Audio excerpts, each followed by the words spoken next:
Coming up on this WrestleTalk news, details on the fan attack on Seth Rollins, another fan ejected from the show, Ollie Davis's review of Monday Night Raw, and more. Subscribe for daily wrestling news videos and enable notifications to always on to make sure you know when they go live. Support WrestleTalk! Last night on Raw, Seth Rollins' match with Finn Balor didn't get started due to a brawl breaking out between the two. But that isn't what people were talking about when all was said and done. As seen in this footage here taken from Twitter, Rollins was walking up the ramp after the brawl when a fan jumped the guardrail and tackled him to the ground. Referees and security pulled the man off Rollins before escorting him out of the building as fans chanted "asshole" at him. Raw cut to replays of the Balor brawl before cutting back to a shot of Rollins, who was now bleeding from the mouth. WWE issued the following statement to Sean Ross Sapp of Fightful. WWE takes the safety of its performers very seriously. The individual who attacked Seth Rollins has been turned over to the NYPD and will be prosecuted to the fullest extent of the law. ESPN's Mark Raimondi was the first to report that Eliza Spencer, the fan in question, was charged by the NYPD with attempted assault and attempted violation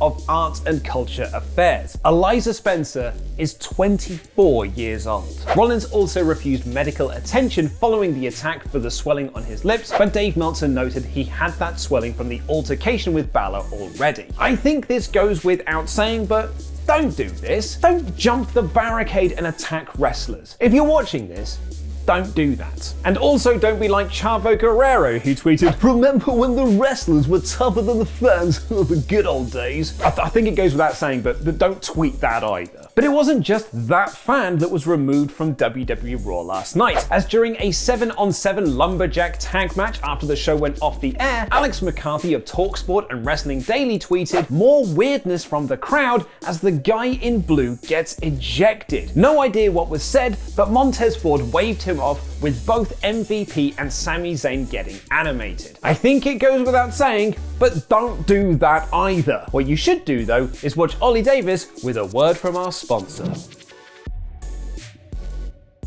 Before we get on with the rest of the episode, I'd just like to say a huge thank you to this video's sponsor, Shaker and Spoon, a monthly cocktail subscription box where you can get $20 off your first box using our link below and the code Jam That Jam. Guess which one of the following new hobbies I picked up in lockdown that has actually stayed with me? Baking sourdough bread, making cocktails, smelling my own farts. Trick option, I smell my own farts already, it's making cocktails. There's two problems with this though. One, I've ended up buying full bottles of obscure ingredients that I only need once, and B, I just default to the easiest recipe. Shaker and Spoon is an ingenious service that solves both of those problems. Each month you get a new box sent to you with 3 original recipes created by world-class bartenders, with the exact amount of ingredients for 12 cocktails in total, which is 4 from each recipe, quick maths. You just have to buy 1 bottle of liquor to go with it all for that theme. Good evening. Welcome to my flat. Oh no, there's no drink in my glass. Thankfully, there's this Shaker and Spoon box. We're making the Citrus Paradisi. 2 dashes, not drops, of rose water. A citrus green tea infused grapefruit syrup.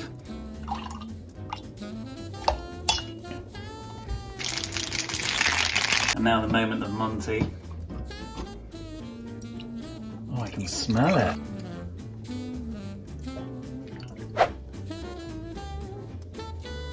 So click the link in the video description below and use code JAMTHATJAM at checkout, or go to shakerandspoon.com/JamThatJam for $20 off your first box, where you'll get delicious craft cocktails delivered right to your door every month. That's shakerandspoon.com/JamThatJam, or just click the link below and use code JAMTHATJAM for $20 off your first box. It really helps us out if you just click the link to check them out. Jam that jam and cock that cocktail.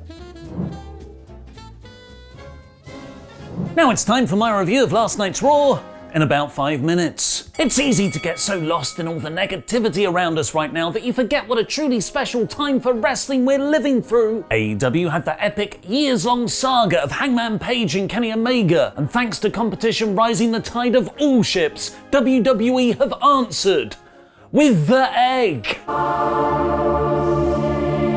Don't look directly at it, it's too golden. But maybe the craziest thing in all of this is that I worked myself into a shoot, brother. I had so much fun with the ridiculousness of the storyline, I was actually excited for the stupidity of this episode of Raw, which would have Vince McMahon and the entire WWE roster, SmackDown included, searching for it. A kinda so bad it's good deal.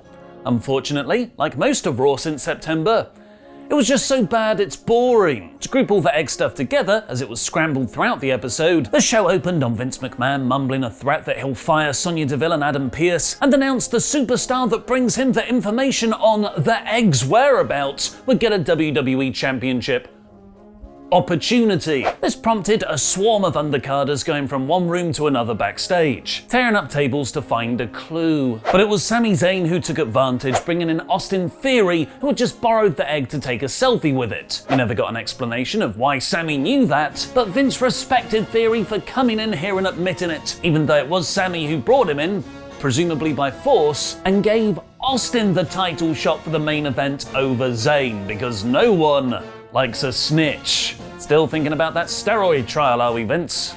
Vince has been famously ageist against his on-screen talent, ditching many for being too old for his tastes. With that in mind, Vince can no longer perform coherently on camera, and his voice is near incomprehensible. The opening match saw Riddle dressed as Randy Orton, complete with stick-on facial hair, beating Dolph Ziggler with an RKO, upon which Orton celebrated like a proud dad. The in-ring action was very good, and Randy being so happy was surprisingly sweet. Becky Lynch tried to get Brooklyn to boo her by cutting a "You People" promo variation. They complied, but you could tell their hearts weren't truly in it. Much better was Lynch crashing Liv Morgan's interview later on backstage, where her heel act wasn't hampered by everyone audibly liking her. She cut another brutal promo on Liv, saying she's embarrassed her friends who aren't even here anymore, prompting Morgan to cry and slap Becky. Credit to WWE, they at least have a secondary women's feud going on with Bianca Belair versus anybody else not currently being used. She beat Tamina for the second week in a row, but this time was attacked by Doudrop after the match. WWE have fallen into their bad habit of not building strong enough heels for their dominant baby faces. Just like when Roman was a good guy and they chucked a mid-card vortex together to go against him. Bianca is getting the random faction of Natalya, Doudrop, and Tamina to feud with. But you know what I say, it's better to feud with wrestlers rather than fans.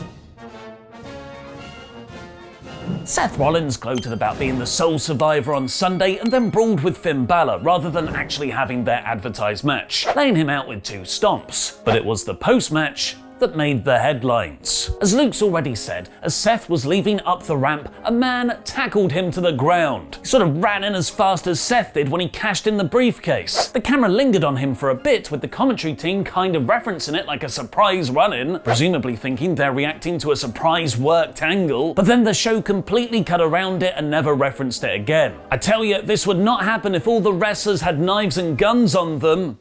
I feel you, Taker. I feel you. The Street Profits chose a duffel bag to defend themselves with for their next match. I sure hope it's the Pizza Hut triple treat box available this holiday season inside. It was actually a fire extinguisher, because the babyface team made a premeditated attack on Amos and AJ Styles, spraying it in their faces about 5 minutes into their match to get DQ'd. This was terrible babyface booking. But speaking of terrible babyface booking, the women's tag division has been telling the story that the heels Carmella and Zelina Vega are bullying ASH Nikki ASH, almost a superhero, saying she's holding Rhea Ripley back and doesn't deserve to be a tag team champion. The babyface outcome to this story would be for Nikki and Ripley to overcome this and beat the bullies. Instead, Carmella and Vega are your new tag team champions, which was pretty easy for them, barely an inconvenience. Cedric Alexander is still in the Hurt business, it says so on his name bar, so I bet MVP and Bobby Lashley are really happy with him winning the 24/7 title from Reggie,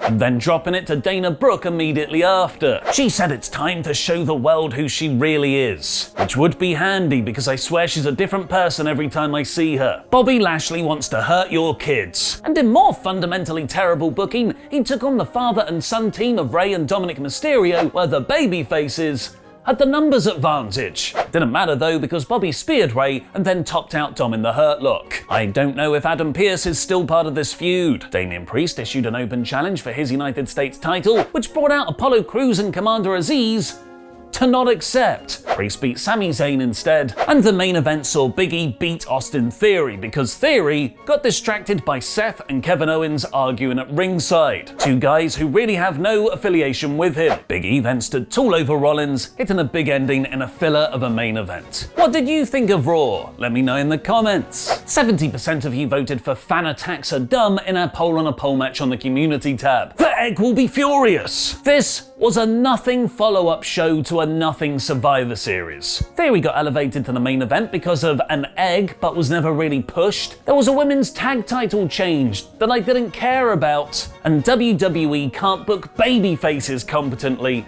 let alone missing egg storylines. This week's Raw is another very, very low 2 out of 5. Now find out the real reason The Rock didn't show up at Survivor Series. The fans were happy and definitely didn't awkwardly stand around after the main event expecting The Rock to show up. I mean, the Rock does kind of look like an egg sometimes, because the truth was, despite WWE building the whole show around him and an egg, Dwayne could never attend.